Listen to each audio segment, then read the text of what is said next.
பெரியசாமி கொஞ்ச நாள் முன்னாடி சொன்னார், இனிப்பான செய்தி ஒன்று பெண்களுக்கு விரைவில் வரும், முதல்வர் அறிவிப்பார் அப்படின்னு. என்னன்னா 2000 பேட்டா நீ அறிவிக்கிற மாதிரி அறிவிச்சிட்டாங்க. நீ உட்காந்து மண்டை பிச்சுன்னுக்கிறாங்க. எப்படியா அது லீக் ஆச்சு? இந்த ரோட் ஷோ திட்டமிடுறது இது ஜானும் புஷியும் தான். அதனால் அந்த சம்பவத்துக்கு காரணமாக இருந்ததுலேயே ஜானுக்கும் புஷிக்கும் தொடர்பு இருக்கிறதுனால அவர்கள் ஜானை விசாரிக்கிறதுக்கு வாய்ப்பு இருக்குது. எல்லாம் எனக்கு தெரியாது மேலகரம் தான் அப்படின்ட்டு ஜானை மாட்டி விட்டுடலாம். இது எல்லாவற்றையும் தாண்டி ஒரு அரசியல் இருக்குது ஜானை கூப்பிட்றதுக்கு. அது நம்ம வெளிப்படையாக சொல்ல முடியாது. ஆதவர்ஜுனா வந்து டிஎம்கேவோட ஸ்லீப்பர் செல் அப்படின்ற மாதிரி ஒரு செய்தியை நம்ம கேள்விப்படுறோம் சார். அது உண்மையா சார்? நமக்கே அந்த சந்தேகம் உண்டு. ஏன்னா ஆதவர்ஜுனா வந்து அவங்க எம்எல்ஏக்கள் எம்பிக்கள் எல்லாருமே டெல்லி கூப்பிட்டாங்கள, செவுட்லேயே 2 விட்டுக்கிறாங்க.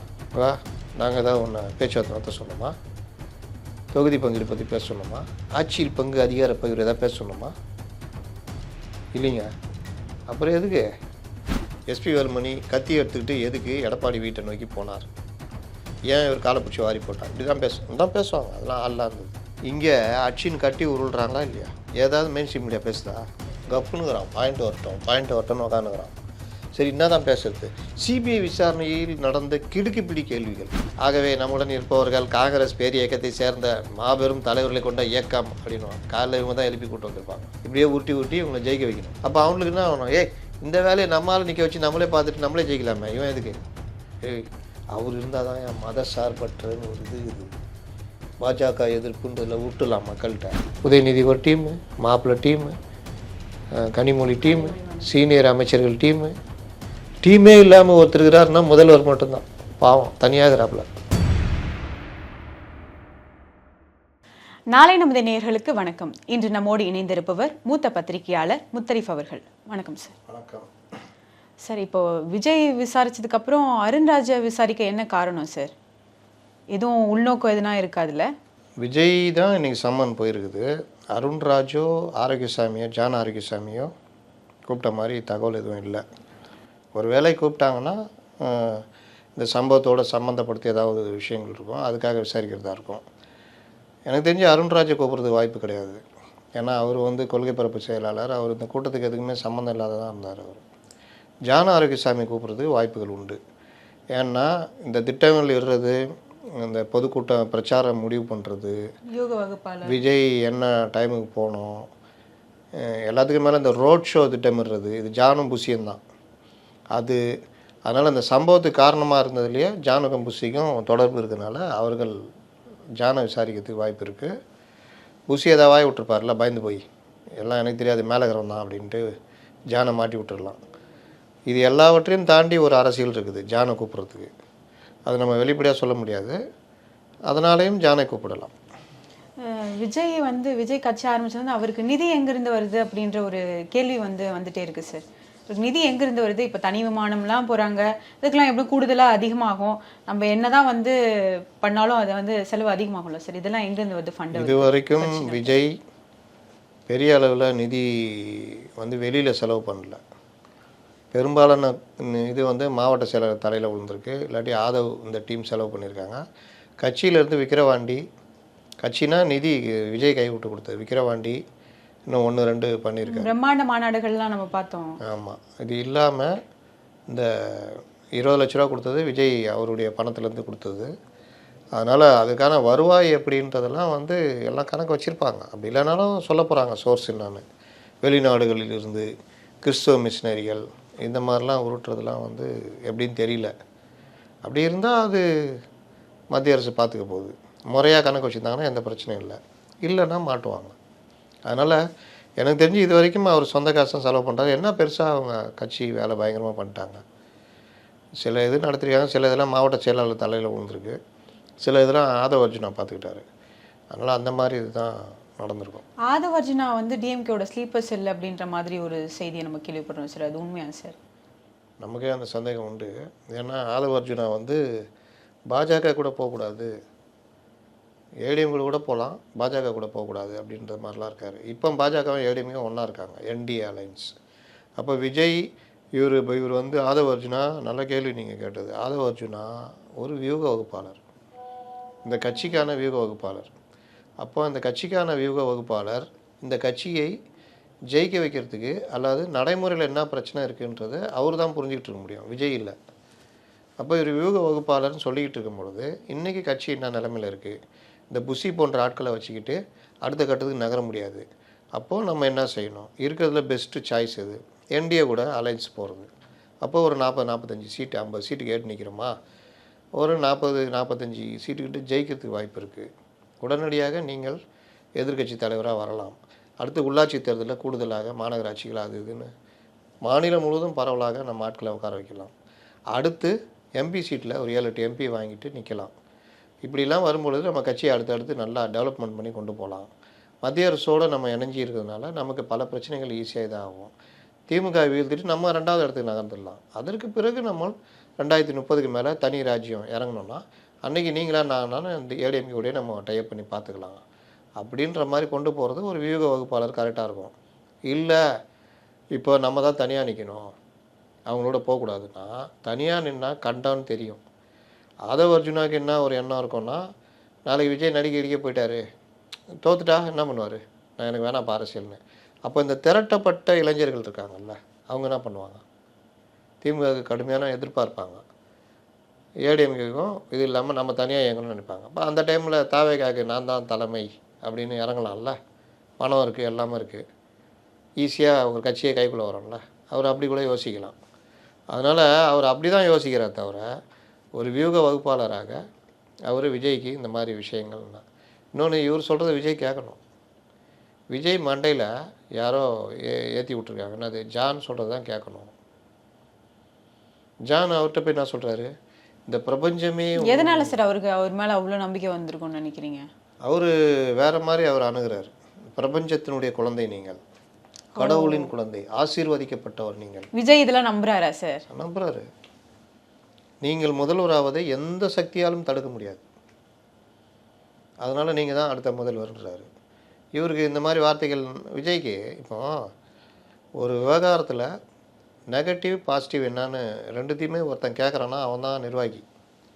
எனக்கு நெகட்டிவே சொல்லக்கூடாது, பாசிட்டிவ் மட்டும் சொல்லணும்னா பாசிட்டிவ் சொல்கிறது தான் கூட இருப்பான். நெகட்டிவ் சொல்கிறோன்னா நீங்களே அடிச்சு தோத்துருவீங்க. அப்போ பாசிட்டிவ் கவரும் போது எல்லாரும் சேர்ந்து. ஆனால் கல நிலவரம் நம்மளுக்கு வந்து இவ்வளோ கெப்பாசிட்டி இருக்கான்னு அப்படின்னு அவருக்கு தெரியும்ல, ஒரு இதுவா தெரியாது, என்ன சொல்லணும் தெரியாது. எல்லாம் பாசிட்டிவ் சொல்லுங்கிறாங்களே 40%. ஓ 40 வந்துச்சா? ஆமாம், போன வாரம் 35 இருந்தது, இப்போ மழை பெஞ்சதில் அதில் 40 ஆகிடுச்சு. மழை பெஞ்சா செடி தானே வளரும், ஓட்டு எப்படியா தரும், வளர்ந்துச்சு தலைவரை, 40% வந்துட்டோம். அடுத்த வாரம் 42 வந்துடும். ஜனநாயகம் தடை பண்ணிட்டாங்களா? இதனாலே ஜனங்கள் கோபமாகி ஏதோ ஜனநாயகம் பார்த்து பாஜகவும் அதிமுகவும் தான் இதெல்லாம் காரணம், ஜனநாயகனுக்கும் இப்போ சிபிஐ என்கொயரிக்கும். அதனால் வந்து நமக்கு ஆதரவு பெருகிட்டே போகுது தலைவர். என்ன சொல்கிறதுன்னு புரியல தலைவரை. இப்போ நின்னா 200 தொகுதியும் ஜெயிச்சிருவோம். ஒரு டைமில் டிஎம்கே சொல்லியிருந்தாங்கல்ல, 200 தொகுதியும் ஜெயிச்சிருவோம், 34 தான் என்ன பண்ணுறது தெரில அப்படின்னாங்க. இப்போ ஏன் சொல்ல மாட்டேங்கிறாங்கன்னு தெரில, கம்முன்னுக்குறாங்க. அப்போது இந்த மாதிரி பேசுகிற ஆளை போய் ஆதவ அர்ஜுனாவே என்டிஏ கூட போனோன்னா ஒத்துக்க மாட்டாங்க. ஆனால் ஆதவ அர்ஜுனா வேறு எண்ணம். அவர் வந்து இப்போவும் திமுகவில் இருக்கிற பெரிய பிரபலங்களோட நல்ல நட்பில் இருக்கார். அதனால் ஒருவேளை நீங்கள் சொல்கிற மாதிரி ஸ்லீப்பர் செல்லாக கூட இருக்கலாம். இன்னொரு ஸ்லீப்பர் செல்லு விஷ்ணு ரெட்டின்னு ஒருத்தர் கூடிய சுற்றினுக்கிறார், அவர் ஒரு ஸ்லீப்பர் செல்லாக இருக்கலாம், இன்னும் சிலரும் இருக்கலாம். ஓகே சார், இப்போ வந்து பார்த்தீங்கன்னா வந்து என்டிஏ கூட்டணிக்கு விஜய் வர்றதுக்கு வாய்ப்புகள் இருக்குன்னு சொல்லும்போது காங்கிரஸ் வந்து பேச்சுவார்த்தையில் ஈடுபட்டதாக நம்ம வந்து செய்திகள் பார்த்தோம். அப்போது காங்கிரஸ் வந்து விஜயை கைவிட்டாங்கன்னு பேசினாரு. செல்வ பெருந்தகை இல்லை சார், வேறு யார்? இவர் மேலிடத்துலேருந்து வந்தாங்க சார், ராகுலோட பிரவீன் சக்கரவர்த்தி வந்தார் சார். சொல்லி அமிச்சாரா இவரை போய் பேசுங்கன்னு? சொல்லாமையா சார் பேசியிருப்பாங்க? அது அமுக்கபிளாக இருக்கலாம். சொல்லி அமிச்சாங்களா அதிகாரப்பூர்வமாக? பிரவீன் சக்கரவர்த்தி பேச்சுவார்த்தை குழு இருக்கார், அவர் விஜயோட பேச்சுவார்த்தை நடத்த போகிறான்னு அமிச்சாங்களா? பிரவீன் சக்கரவர்த்தி யாருன்னே தெரியாது, அது அப்படியே உருண்டுன்னே இருந்துச்சு. முட்டு சந்துக்கு போகிறதுல ஐடியா கொடுக்குறதுல பெரிய ஆள் அவர். எஸ்ஐஆர்னு ஒன்று தூக்கி வந்தாங்க தெரியுமா, ஓட்டு திருட்டு, ஓட் ஷோர் அப்படின்னு. அந்த ஐடியா கொடுத்ததே பிரவீன் சக்கரவர்த்தி தான். அப்போ எவ்வளோ பெரிய அறிவாளின்னு பார்த்துக்குங்க. தேர்தல் ஆணையம் 20 வருஷத்துக்கு ஒரு தடவை ஒரு வீடு வீடாக போய் வாக்காளர்களோட தீவிர வாக்கு திருத்த பண்ணி நடத்துகிறாங்க. அதுக்கு அந்தந்த ஸ்டேட்டில் இருக்கிற ஊழியர்கள் தான் பயன்பட போகிறாங்க. இதை போய் ஓட்டு திருட்டுன்னு உருட்டினா பாருங்க. அதுக்கு ராகுல் காந்தி ஓட்டு திருட்டு என்ன படம்லாம் போட்டு காமிச்சார். என்ன ஒரே வீட்டில் 50 பேர் இருக்கிறாங்க. சரி, ஓட்டு எவ்வளோ பேர்? 5 பேர் தான் ஓட்டு. 45 ஓட்டு போலி ஓட்டு. சரி, போலி ஓட்டு என்ன பண்ணுவேன்? போலீஸ் ஸ்டேஷனில் சொல்லி நீக்குவேன். தேர்தல் ஆணையம் தானே நீக்க முடியும். அந்த வேலை தானே எஸ்ஐஆர். யாருக்குமே புரியலங்க. எதுக்குதா போலி வாக்குன்ற, வாக்கு திருட்டுன்னு சொல்கிற? இவங்களா ஒரு கதையை பரப்புனாங்க. இஸ்லாமியர்கள் நீக்கி விட்டார்கள், பூர்வ குடிகளை நீக்கி விட்டார்கள், பெண்களை நீக்கி விட்டார்கள், எல்லாரையும் நீக்கிட்டாங்க. பீகார்ல நடந்ததுக்கு வந்து முதல்வர்லாம் வந்து ட்வீட்லாம் போட்டிருந்தாங்க, அதுக்கு இதெல்லாம் பண்ணாங்க. அதே தான் நம்ம இங்கே பண்ணோம். ஆச்சு ஒரு ஒரு வாக்கு திருத்த பண்ணினா 20 வருஷம் பொறுத்து நடத்துகிறான்னா ஒரு 20 லட்சம் பேராக செத்துருக்க மாட்டானா? அங்கே பீகாரில் ஒரு 8 கோடி வாக்காளர் இல்லை, அதில் ஒரு 30 லட்சம் பேர் இறந்து போயிட்டான். ஒரு 20 லட்சம் பேருக்கு டபுள் என்ட்ரி இருக்கும். இப்போ எனக்கெல்லாம் 3 ஓட்டு இருந்தது. நான் 2 ஓட்டு ஃபில் பண்ணியே கொடுக்கல, ஒன்று தான் பண்ணேன். அப்போ 2 போயிருக்கோம்ல. ஷிஃப்டடு எங்கே இருக்காங்கன்னு தெரில அப்படின்னு. அது இல்லை அர்த்தம். நான் ஃபில் பண்ணல, நீ நீக்காமல் வச்சுருக்க. அதுக்கு தான் தீவிர வாக்கு திருத்தம் பண்ணி இப்போ நீக்கிட்டேன். இந்த மாதிரி நடந்ததை உருட்டினாங்களா இல்லையா? எதிர்கட்சி ஆளும் மாநிலங்களெல்லாம் இந்த மாதிரி வாக்காளர்களை நீக்கிறாங்க. இங்கே 97 லட்சம்னு உருட்டினாங்க. இவ்வளோ உருட்டின ஆளுங்க டிஎம்கே வாயை திறக்கல 97 லட்சம் பேர் நீக்கினதுக்கு. ஏன்னா அவங்களுக்கு தெரியும் இது ஜனங்கள்கிட்ட எடுபடலன்னு. பீகார்லேயும் எடுபடல. இவர் விட்டு கனடா போயிட்டார். யார்? ராகுல். இது அங்கெல்லாம் மிச்சம் ஆகிட்டு இப்போ அடுத்து இங்கே வந்து முட்டு சந்து கூட்டு போகலான்னு இவர் இங்கே வந்திருக்காரு. யார்? நம்ம இவர். இதில் இன்னொரு விஷயம் என்னென்னா, எதிர்கட்சி ஆளும் மாநிலங்களில் வாக்குகளை இத்தனை லட்சம் வாக்கு. இப்போ உத்தரப்பிரதேசில் அதே எஸ்ஐஆர் நடந்தது. 2 கோடி பேர் நீக்கியிருக்காங்க. அது எதிர்கட்சி ஆளும் மாநிலமாக அது. இது ஒரு நடைமுறை. அங்கே 16 கோடி, அதில் 2 கோடின்றது அதே சேம், இதே நம்மளுடைய பர்சன்டேஜ் தான் வருது. இதில் இன்னொரு ஜோக்கு பார்த்தீங்கன்னா, இப்போ இங்கே வந்துக்கிறாப்புல பிரவீன் சக்கரவர்த்தி. அவர் சும்மா அவர் ஏதாவது உருட்டணும்ல, ஊடகங்கள் போனால் மைக்கெல்லாம் போடுறான். அதனால் அதை வச்சு நான் பார்த்து அது பண்ணலாம் இது பண்ணலான்னு அவர் உருட்டுறாரு. அவர் தனியாக. இங்கே செல்வ பெருந்தகை பிடிக்காத மாணிக் தாக்கூர் இவங்கெல்லாம் ஆட்சியில் பங்கு அதிகார பங்கு உருட்டுறாங்க. இதை ஊடகங்கள் அப்படி இப்படின்னு போட்டு சமூக வலைதளங்களில் ஓடிட்டு இருக்குது. ஆனால் உண்மையில் என்ன நடக்குது? காங்கிரஸுக்கு திமுக விட்டால் நாதி இல்லை, திமுகவுக்கு காங்கிரஸ் விட்டால் நாதி இல்லை. இதே கூட லீடாக போட்டுக்குங்க. இவர்களுக்கு அவ்வளோ விட்டால் நாதி இல்லை, இவரோட நாதி இல்லை. ஆனால் காங்கிரஸ் எப்படி யோசிக்குது? தாவேகாவை காமிச்சு போயிடுவேன். அப்போ சும்மா பயம் காட்டிட்டு இருக்காங்க. பயம் காட்டு 40 சீட்டு கொடுங்க, போயிடுவேன். அப்போ விஜய் கிட்ட உண்மையாகவே உங்க பேச்சுவார்த்தை நடத்துகிற மாதிரி இல்லை. நடத்தணும்னா யாருங்க நடத்தணும்? கிரீஷ் டப்பா ஒத்துருக்கிறார்ல, கிரீஷ் சோடங்கர், அவர் தானே நடத்தணும். இல்லாட்டி நம்ம செல்வ பெருந்தகை நடத்தணும். அவங்க எம்எல்ஏக்கள் எம்பிக்கள் எல்லாருமே டெல்லி கூப்பிட்டாங்கல்ல, செவுட்லேயே 2 விட்டுக்கிறாங்க. வா, நாங்கள் ஏதாவது ஒன்று பேச்சுவார்த்தை நடத்த சொன்னோமா? தொகுதி பங்கீடு பற்றி பேச சொன்னோமா? ஆட்சியில் பங்கு அதிகார பகிர்வு எதாவது பேச சொன்னோமா? இல்லைங்க. அப்புறம் எதுக்கு? இல்லைங்க, போர் அடிக்குதுன்னு போட்டேன். கொன்றுவேன், இனி போடக்கூடாது, நாங்கள் பார்த்துக்குறோம் எல்லாத்தையும், கிளம்புங்க. சதான் தலைவர் வரேன் தலைவர்னு காலைல வந்தோன்னா மொதல் ட்வீட்டு, ஆட்சியில் பங்கு அதிகார பகிர்வு. இவங்க யாருக்குமே பயப்பட மாட்டாங்க, அந்த கட்சியே அப்படி தான். அப்போ அது வாட்டில் அது உண்டு கேட்டால் வந்து அது வந்து நாங்கள் வந்து எல்லாம் கருத்துக்கள்லாம் வந்து நம்ம எதுவாக நம்மளோட இஷ்டத்துக்கு நம்ம சொல்லலாம், நம்மளோட விருப்ப கருத்துக்கள் சொல்லலான்ற மாதிரி எப்பவுமே அதாங்க. எல்லா கட்சியிலையுமே பெரும்பாலான கட்சியில் தலைமை எடுத்து தான் முடிவு. கம்யூனிஸ்ட் கட்சியிலலாம் கருத்துலாம் சொல்லலாம். எல்லாம் சொல்லிட்டியா, ரைட்டு, இதான் முடிவுன்னு எடுத்துகிட்டு போவாங்க. அப்போ அந்த முடிவை ஃபாலோ பண்ணி தான் போகணும். அந்த மாதிரி கூப்பிட்டாங்க, கேட்டாங்க. இவங்க அது வந்து தலைவரை நாங்கள் என்ன சொல்கிறோன்னா, திமுக தான் நமக்கு, வேறு வழி கிடையாது. கொஞ்சம் சீட்டு எக்ஸ்ட்ரா கேட்கலாம், ஏதாவது ஆட்சியில் பங்கு சீட்டு எங்கள் எக்ஸ்ட்ரா கேட்குற ஈர வெங்காயத்தில் நாங்கள் பார்த்துக்குறோம். ஆட்சியில் பங்குலாம் இப்போ கேட்டால் உதைப்பானுங்க. நாளைக்கு தேர்தலுக்கு பிறகு நிலைமை எப்படி இருக்குதுன்னு பார்த்து பேசலாம் அப்படின்னு சொல்லி தான் அமுச்சு விட்ருக்காங்க. அதனால் இது வந்து ஒரு டிமாண்டை க்ரியேட் பண்ணுறதுக்காக தாவேகா காட்டினாங்க. இதை நம்பிக்கின்னு அந்த தாவேகா டீமு காங்கிரஸ் நம்ம கூட வரப்போகுது, நம்ம காங்கிரஸ் வந்துடுங்க அப்படி ஜெயிச்சிடுற மாதிரி. இதுதான் நடக்குது.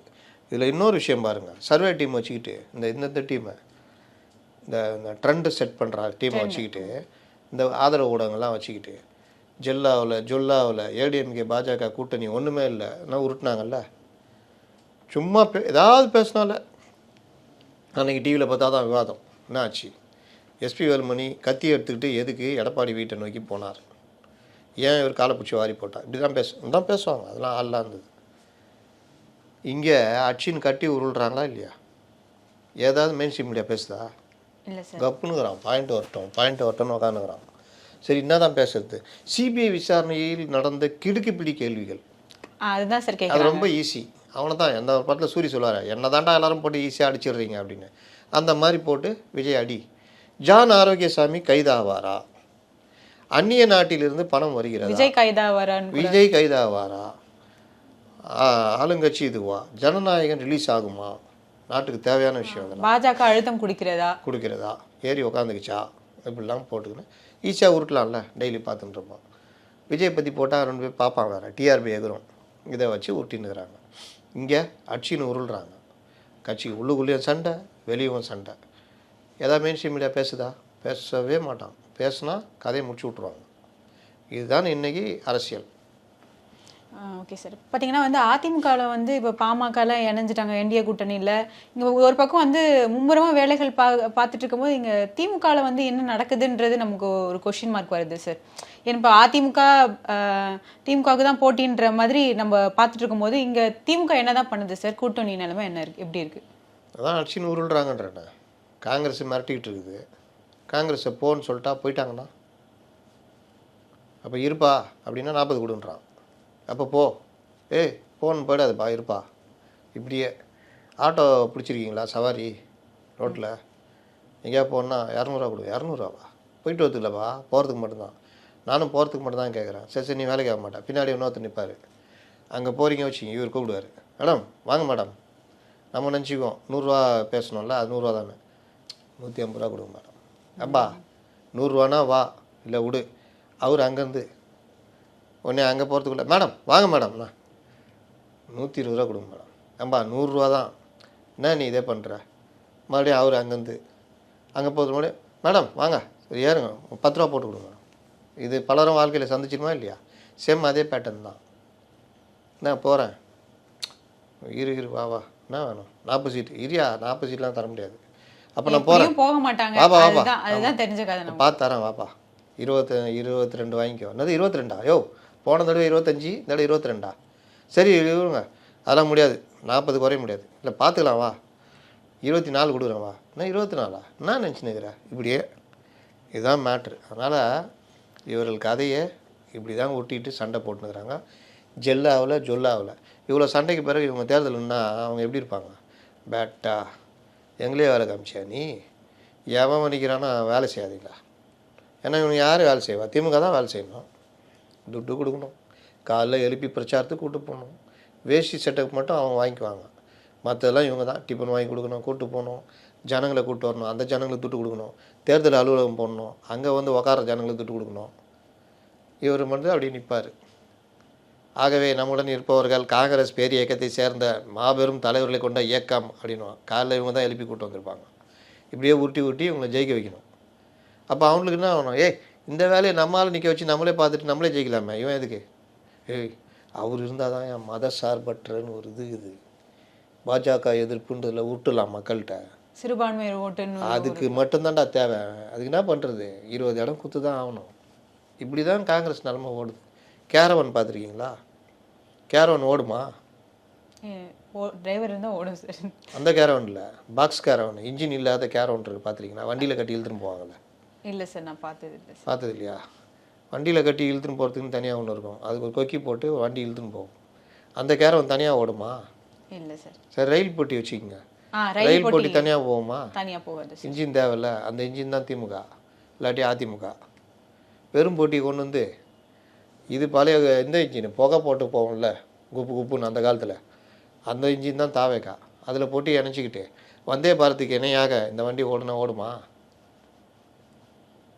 அப்போ அவன் என்ன பண்ணுறான்? சும்மா மிரட்டுறான். பொட்டியை கொண்டு போய் அங்கே சேர்த்துருவேன். வாப்பா ஐயா தர்றேன், 26 தரேன், நான் ஒரு சீட்டுக்கு தான் போகணுமா? இப்படியே ஊட்டி அதை டிமாண்ட் பண்ணுறதுக்கு. இதை நம்பிக்கினா அந்த டிக்கெட்டுங்க உக்காந்துக்குது. வருவார் காங்கிரஸுக்கு. அதனால் திமுகக்குள்ளே அவ்வளோ பிரச்சனை ஓடிக்கிட்டு இருக்குது. அப்போ அவன் நாளைக்கு என்ன பண்ணுவான்? வா 35 சீட்டா வச்சுக்கோ, எப்படி ஜெயிக்கிறேன்னு பார்க்குறேன், அந்த வேலை நடக்கும். சிபிஎம் 10 சீட்டுக்கு மேலே வேணும். 6 சீட்டு தானே போனதாக கொடுத்தாங்க, அதெல்லாம் தெரியாது. மாநாட்டில் சொல்லிட்டாங்க, இல்லாட்டி வெளியில் போயிடுன்ட்டாங்க, கட்சியில் நிற்காதுன்ட்டாங்க. அப்போ 10 சீட்டுக்கு மேலே கொடுக்கணும். இந்த மாதிரி பெரிய நெருக்கடியில் இருக்காங்க. இது தவிர கட்சிக்குள்ள நெருக்கடி. உதயநிதி ஒரு டீமு, மாப்பிள்ளை டீமு, கனிமொழி டீமு, சீனியர் அமைச்சர்கள் டீமு. டீமே இல்லாமல் ஒருத்தர் இருக்கிறாருன்னா முதல்வர் மட்டும்தான். பாவம் தனியாகிறாப்புல. அவருக்கு கோஷ்டிலாம் கிடையாது. அடிச்சிக்காதீங்கப்பா அடிச்சிக்காதீங்கப்பா, இரும்பு கரத்தை கொண்டு அடக்கி விடுவேன், அடிச்சிக்காதீங்க தலைவர், அன்றைக்கி கம்யூனர் தலைவர்ன்ட்டு அவங்க அடிச்சுன்னுக்குறாங்க. இதுதான் நடக்குது. சார் அடுத்ததாக பார்த்தீங்கன்னா அதிமுகவில் வந்து முதற்கட்ட தேர்தல் அறிக்கை வந்து வெளியிட்டிருக்காங்க. 5 வாக்குறுதிகளை வந்து சொல்லியிருக்காங்க. எல்லாருக்கும் முன்னாடி இவங்க வெளியிடுறதுக்கு என்ன காரணம் இருக்கும்னு நினைக்கிறீங்க சார்? அதுதான் ஸ்டைலு.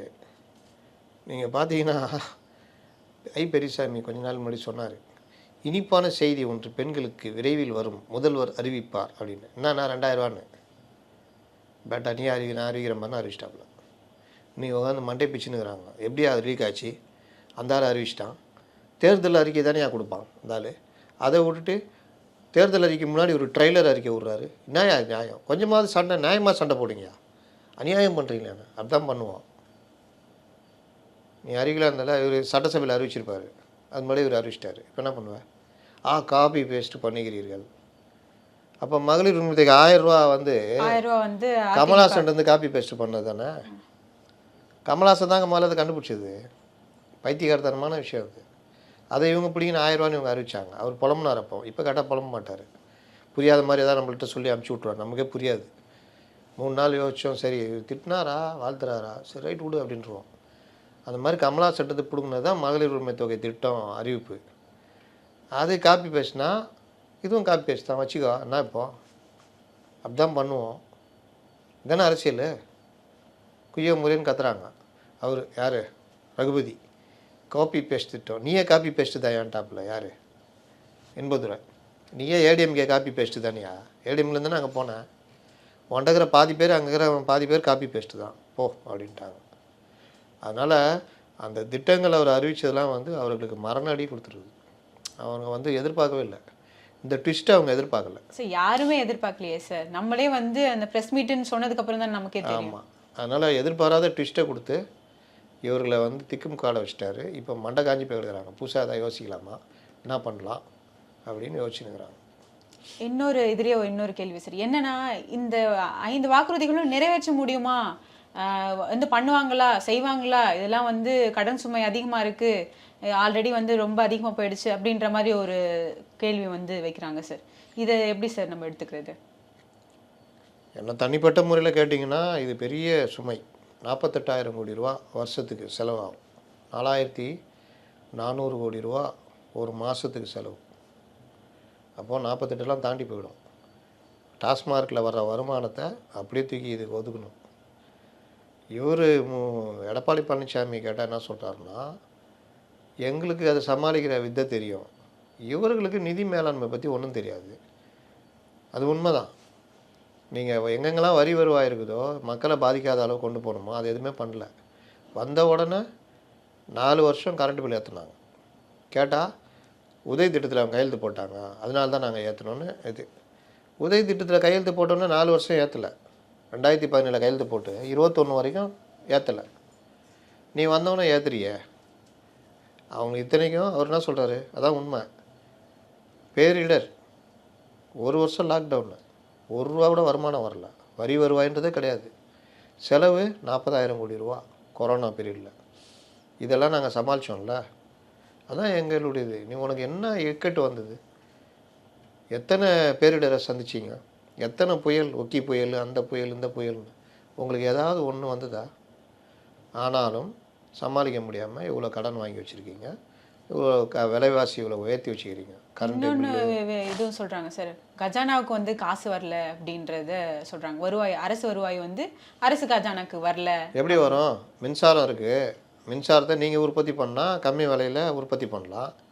நீங்கள் கடன் வாங்கி மின்சாரத்தையே உற்பத்தி பண்ணாமல் நீங்கள் வாட்டில் வெளியில் வாங்கினீங்கன்னா, தனியார்கிட்ட வாங்கினீங்கன்னா 2 மடங்கு 3 மடங்கு செலவாகுதுல்ல. அன்புமணி ராமதாஸ் சொல்கிறாரு, 5 வருஷத்தில் ஒரு யூனிட் கூட இவங்க தயாரிக்கலைன்னு. நம்ம தயாரித்தா தானேங்க நமக்கு மிச்சம், நம்ம விற்கலாம். பல வகை இருக்குங்க. உபரி மின்சாரம் ஜெயலலிதா பீரியடில் அதிமுக ஆட்சியில் மின்சாரம் உபரியாக இது பண்ணி வெளியில் விற்பனை செய்கிற அளவுக்கு போச்சு. நீங்கள் மின்சாரத்தை வாங்குறீங்க, இப்போ கூட ஒரு 1500 சில்லற மெகாவாட்டு வாங்குறீங்க. இது எல்லாம் தனியார்ட்ட வாங்குனீங்கன்னா, இப்போ நம்ம தயாரித்தா ரூ. 2 ரூ. 3னா நீங்கள் ரூ. 10 அப்படி வாங்குறீங்கன்னா நஷ்டம் தானே. அப்போ எப்படி மின்சாரத்துறை இத்தனைக்கும் விலைவாசி 3 தடவை ஏற்றி 67,000 கோடி ரூபா வரைக்கும் உங்களுக்கு வருமானம். ஆனாலும் மின்சாரத்துறை நஷ்டம். இந்த மாதிரி பேருந்து, பாலுலாம் இன்றைக்கி எங்கேயோ போயிடுச்சு, ஆவின்னு ஒன்றும் இல்லாமல் போச்சு. பக்கத்தில் இருக்கிற கர்நாடகாவில் இருக்கிற இது நந்தினி பால் உலக தரத்துக்கு போய்கிட்டு இருக்கிறோம். ஏன் இவங்களால் அதை பெருசாக பண்ண முடியல? ஏன் ஆவினை பெரிய அளவில் ப்ராடக்டாக மாற்ற முடியல? இன்றைக்கி எல்லா வசதியும் மத்திய அரசு பண்ணி கொடுக்குது. ஏன் ஆவினை வந்து பெரிய அளவில் ஆக்கி உலக லெவலில் ஏற்றுமதின்ற மாதிரி கொண்டு போக முடியல பால் பொருட்களை? அப்போ நிர்வாக திறமை இல்லாத எனக்கு என்னென்னு ஏதாவது பண்ணிக்கிட்டு அந்த ஆள் மினிஸ்டராக போட்டு அந்த ஆள் தீகா பிரச்சாரம் பண்ணுகிறான் அந்த மினிஸ்டரு. ஆனால் கிறிஸ்துவ சபையில் போய் நின்று இருப்பார். நாம் இயேசு கிறிஸ்துவை பார்த்து கொடுத்த ஒரு புனித கொடையாளர் இவர் அப்படின்னு அவர் பேசுகிறார். இவர் நின்றுக்கிறார். மற்ற மதத்துக்கு வரும் பொழுது கடவுள் இருக்கிறாரா அப்படின்னு அந்த பேசினேன். உனக்கு அதுவாக கொடுத்தாங்க? ஓட்டு போட்டு தேர்ந்தெடுத்து அமைச்சராக கொடுத்தானா? ஆவியில் என்ன இம்ப்ரூவ் பண்ணலாம்? நம்ம காலத்தில் பால் உற்பத்தியை பெருக்கிறதுக்கு என்ன பண்ணலாம்? இதானே பண்ணணும். இன்னொருத்தர் தொழில்துறை இத்தனை இவ்வளோ லட்சம் கோடி ஈர்த்திருக்காங்கன்றாரு. எங்கே ஈர்த்தீங்க? அவருக்கு ஒரு ஐடி விங்கிக்கு தலைவராக போட்டு டெய்லி என்ன நான் திட்டலாம், புதுசாக வார்த்தை கண்டுபிடிச்சி சொல்லுங்கன்னு அதில் கவனம் செலுத்துகிறாரு. தொழில்துறை இம்ப்ரூவ் பண்ணுறதுக்கான வேலை இல்லை. இல்லாத ஒன்று சொல்கிறது, அப்புறம் மாட்டிக்கிட்டா இல்லை நான் அதை சொன்னேன் இதை சொன்னேன்னு உருட்டுறது. மின்சாரத்துறை போக்குவரத்துறையை ஒன்றும் இல்லாமல் பண்ண அமைச்சர் கையில் இப்போ மின்சாரத்துறை தூக்கி கொடுத்துருக்கீங்க. இந்த ஆட்சியில் சிறப்பாக இயங்குதுன்னு பார்த்தீங்கன்னா டாஸ்மார்க் துறை தான். நேற்று கூட எவ்வளோ விற்றுக்கிறாங்கல்ல? ஆமாம் சார். 14% அதிகரிச்சிருக்கு தான். இது ஒன்று தான். அப்போ இந்த மாதிரி இருந்தால் பின்ன எப்படி நிதி இழப்பு ஏற்படாமல் இருக்கும்? ஒரு மாநிலத்துக்கு வரி வருவாயை பெருக்குவதற்கான வேலையை செய்யணும். அப்படி வர்ற வரியை அது சிந்தாமல் செதறாமல் ஆக்கப்பணிகளில் மற்ற செலவு பண்ணணும். 3வது தொழில் முதலீடுகளை அதிகமாக உள்ளே கொண்டு வரணும். இந்த மாதிரிலாம் இதில் நம்ம முன்னோர்கள் முன்னாடி இருந்த முதலமைச்சர்கள் அவங்க அப்பாவையும் சேர்த்து தான் பண்ண வேலைகளுடைய பலனை இன்றைக்கி தமிழ்நாடு அனுபவிச்சிக்கல. அதை போய் இவர்கள் முன்னேற்றமாக காமிக்கிறாங்க. அதனுடைய விளைவுனால தமிழ்நாடு மற்ற ஸ்டேட்டோட டாப்பில் இருக்கும்ல, அதை போய் பெருசாக காமிக்கிறாங்க. பாருங்கள், நாங்கள் தான் டாப்பில் ஒன்று, இதுதான் திராவிட மாடல்ன்றாங்க. இதில் எல்லாருக்கும் பங்கு இருக்குது. அதிகமாக ஆட்சி செய்த அதிமுகவுக்கு பெரும் பங்கு உண்டு. ஆனால் விட்டுட்டு இருக்காங்க. ஆவின் அதிமுக ஆட்சியில் எப்படி இருந்தது? இன்றைக்கி உங்கள் ஆட்சியில் எப்படி இருக்குது? ஒரு அம்மா உணவகம் என்ன லட்சத்தில் இருக்குது? இன்றைக்கி எங்கேயா போய் அம்மா உணவகத்தில் போய் சாப்பிட முடியுமா? யாராவது யோசிக்க முடியுமா? மறந்தே போயிட்டாங்க. அம்மா உணவகம் எங்கே இருக்குன்னே தெரில. எதையாவது காரணம் காட்டி மூடி வச்சுருக்கீங்க, இல்லாட்டி செயல்படாமல் முடக்கி வச்சுருக்கீங்க.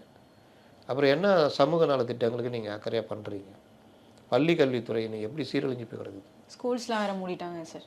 257 ஸ்கூல் மூட்டாங்க. கழிப்பறை வசதி இல்லை. அந்த அதிமுக ஆட்சியில் கொடுத்த அந்த இலவச நாப்கின் அது இல்லை. கர்ப்பிணி பெண்களுக்கு அந்த இந்த பெட்டகம் ஒன்று கொடுப்பாங்க, ஒரு 21-25 பொருட்கள் இல்லை. என்ன தான் சமூக நலத்திட்டங்களையும் நீங்கள் பண்ணுறீங்க. இது ஒரு துறை அமைச்சர். அதனால் இது எல்லாத்தையும் மாற்றணும்னா ஒரு நல்ல கவர்மெண்ட்டை உட்காந்து பண்ண தான் ஆகும். ஆனால் தேர்தல் சமயத்தில் வந்து அதிமுக வந்து கவர்ச்சியான வாக்குறுதிகளை வந்து கொடுக்குறாங்க அப்படின்னு சொல்லி இன்னொரு விமர்சனமும் வைக்கப்படுது சார். இவங்க என்ன நெகிழ்ச்சியான வாக்குறுதியாக கொடுக்குறாங்க? இவங்களும் கவர்ச்சியான தான் கொடுப்பாங்க. இது அரசியலுங்க. இந்த அரசியலில் யார் ஜெயிக்கிறாங்கன்றது தான் இது. இன்றைக்கி 48,000 கோடி ரூபா செலவாக ஒரு 2,000 ரூபா இது அறிவிச்சிருக்காரு. அது சிக்கலான ஒன்று தான், கவர்ச்சியான வாக்குறுதி தான். ஆனால் ஆட்சியை பிடிக்கிற போட்டியில் உனக்கு நீ மட்டும் புத்திசாலியாக இருப்பேன், நான் என்ன மங்குனியாக இருக்கணுமா? என் புத்திசாலித்தை தான் நான் காமிக்கிறேன்னு காமிக்கிறாரு. ஆனால் எடப்பாடியார் வந்து பயந்துட்டாரு, திமுக வந்து நல்லா பண்ணிட்டாங்க அப்படின்னு சொல்லிட்டு பயந்துட்டாரு அப்படின்ற ஒரு பார்வையும் வைக்கப்படுது. திமுக நல்லா பண்ணாங்க. இன்றைக்கி பயந்து போய் கிடக்குது திமுக தான். விஜய் வந்துட்டார், ஓட்டை பிரிக்கிறாரு, நம்ம ஓட்டை தான் பிரிக்கிறாரு. இது வந்து அவங்களுக்கு சாதகமாக போயிடுமே. விஜய் எங்கே என்டிஏ பக்கம் போயிட்டாருன்னா முடிச்சு விட்ருவாரு. அப்போ விஜயை போவிடாமல் பார்த்துக்கணும். ஆனால் விஜயை திட்டணும். இந்த பொண்டாட்டி வீட்டில் இருக்கிற பொண்டாட்டி திட்டினா கோச்சின் அம்மா வீட்டுக்கு போயிடும். அது பண்ணுற நொறநாட்டித்தனத்துக்கு திட்டாமையே இருக்க முடியாது. என்ன பண்ணுறது? இப்படியும் இருக்க முடியாது, அப்படியே இருக்க. நான் எதுக்கு தான் சொல்கிறேனம்மா அப்படின்வாங்க. போ அந்த இதை பண்ணேன் சத்தாம்மா அப்படின்றது. மறுபடியும் கோவம் வரும். இதே மாதிரி தான், அந்த மாதிரி தான் இப்போ ஆயிடுச்சு. விஜயை திட்டினா என்டிஏ போயிட்டாருன்னா சிக்கல், திட்டாமல் இருக்க முடியல. அந்த மாதிரி இருதலை கொல்லி எறும்பு மாதிரி இருக்காப்புல டிஎம்கே இன்னைக்கு இருக்குது. சார் அடுத்ததா வந்து இப்போ பிரதமர் மோடி வந்து என்டிஏ கூட்டணிக்கு இந்த மீட்டிங்க்கு இதுக்கு வராரு. இது வந்து எப்படி பார்க்கப்படுது? அப்புறம் பார்த்தீங்கன்னா, மெயினா என்ன சொல்றாங்க, அதுக்குள்ள வந்து கூட்டணி எல்லாமே உறுதியாயிடும். என்டிஏவோட ஃபுல் அலைன்ஸுமே வந்து செட் ஆயிடும் அப்படின்றத சொல்றாங்க. இன்னொரு பக்கம் பார்த்தீங்கன்னா, திமுகல வந்து கூட்டணி இருக்கு. பட் ஆனா இன்னும் வெளிப்படையா நாங்க அங்க இருக்கோன்றதையே இன்னும் வெளிப்படுத்தாம இருக்காங்க சார். 2த்தையும் எப்படி சார் எடுத்துக்கிறது? அங்கே கூட்டணி இன்னும் தடுமாறிட்டு இன்னும் பேச்சுவார்த்தை ஆரம்பிக்கல. ஆரம்பிக்கிறதுக்கு முன்னாடியே 1000 தகராறு ஓடிட்டு இருக்குது. இங்கே ஜொல்லாகலன்னாங்க, எல்லாம் ஜெல்லாகி போய்கிட்டு இருக்குது. முதலாளியை மாற்றினால்தான் கம்பெனியில் வேலைக்கே சேருவேன்னு டிடிவி ஒட்டியிருந்தார். இன்றைக்கி நான் வேலைக்கு சேர்ந்துட்டேன், ஆனால் நான் சொல்ல முடியாது, முதலாளியே சொல்லுவார்ன்ற லெவலுக்கு இன்றைக்கி என்டிஏக்குள்ளே கொண்டு வந்துட்டாங்க. ஓபிஎஸ் வந்து அமெரிக்காவுக்கு போகிறாரு. உலக நாடுகளுடைய சமாதான குழுக்கு அவர் அனுப்புகிறாங்க. அதனால் அவர் அங்கே போகிறாரு. மற்றவர்கள் எல்லாம் வந்துட்டாங்க. அந்நியார் சீனை போட்டுனுக்கிறாங்க. வந்தால் அந்நியாருக்கு லாபம், வரலைன்னா ஒன்றும் பண்ண முடியாது. பெரும்பாலும் வர்றதுக்கு வாய்ப்பு இருக்குது. சார் இன்னொன்னு எதுவும் சொல்றாங்க சார், விஜய் வந்து காங்கிரஸ் கூட போறாரா இல்லையா அப்படின்றத பார்த்துட்டு முடிவு பண்ணுவோம் அப்படின்ற மாதிரி இருக்காங்க அப்படின்னு சொல்றாங்க. காங்கிரஸ் முதல்ல விஜய் கூட போதா பாருங்க, அதெல்லாம் பைத்தியக்காரத்தனம். நான் ஆரம்பத்துலேருந்து சொல்லிக்கிட்டு இருக்கிறேன், காங்கிரஸ் ஒரு ரயில் பெட்டி, அந்த ரயில் பெட்டி ஏதாவது ஒரு இன்ஜின் இழுக்கணும். இந்த இன்ஜினு இழுக்கிற லெவல்லே இல்லை. அப்புறம் இந்த ரயில் பெட்டி இழுக்கிற ஒரே இன்ஜினு இன்றைக்கி திமுக தான். அது திமுகவுக்கும் தெரியும், காங்கிரஸுக்கும் தெரியும். அதனால தான் கூப்பிட்டு எல்லோரும் 2 அரை விட்டு அமைச்சு வச்சுக்கிறாங்க, ஓடு அப்படின்ட்டு. அதனால் இந்த பிரவீன் சக்கரவர்த்தி மாதிரி ஏதாவது லூசுத்தனமாக தமிழக அரசியலுடைய அடிப்படையே புரியாமல் வளர்கிற பார்ட்டிகள்லாம் இருக்குல்ல, இதெல்லாம் பீகாரில் முட்டு சந்து, அடுத்து தமிழ்நாட்டிலே முட்டு சந்தை உருவாக்குறாங்க. இது நடக்காது. இதை போய் எதிர்பார்த்துட்டு ஒரு அம்மா இருக்கிறாங்கன்னா, அந்த அம்மா எப்பவுமே அப்படி தான், நல்லா காற்றடிக்கும் போது பொறி வைப்பாங்க. காற்றடிக்கும் போது பொறி வித்தா என்ன ஆகும்? காற்றோடு போயிடும், டப்பா தான் இருக்கும். அந்த மாதிரி இந்த மாதிரி வேலை செய்து ஒவ்வொரு தடவையும் இந்த வேலையை பண்ணுகிறாங்க. இந்த தடவையும் பண்ணாங்கன்னா ஒன்றும் பண்ணுறதுக்கு இல்லை, சொல்கிறதுக்கு இல்லை. இதான் நடக்க போகுது. பல்வேறு கருத்துக்களை பகிர்ந்து கொண்டமைக்கு நன்றி சார்.